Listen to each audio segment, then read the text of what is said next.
Hello, we have here another problem about a triangle. And in this figure, our x stands for angle A. Here's the solution. We have here measure of angle BDC plus measure of angle ADC is equal to 180 since they are supplementary.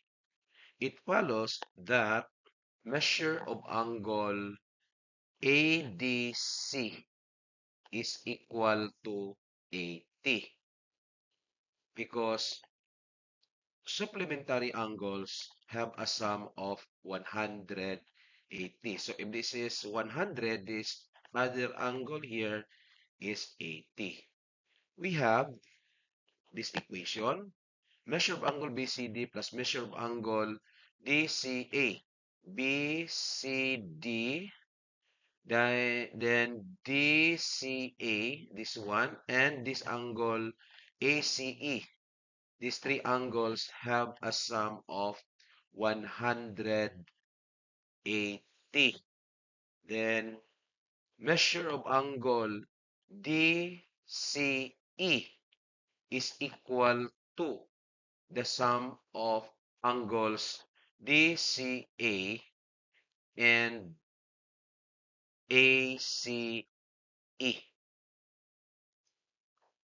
Since measure of angle BCD, this one is 50, it follows that the measure of angle DCE is 130.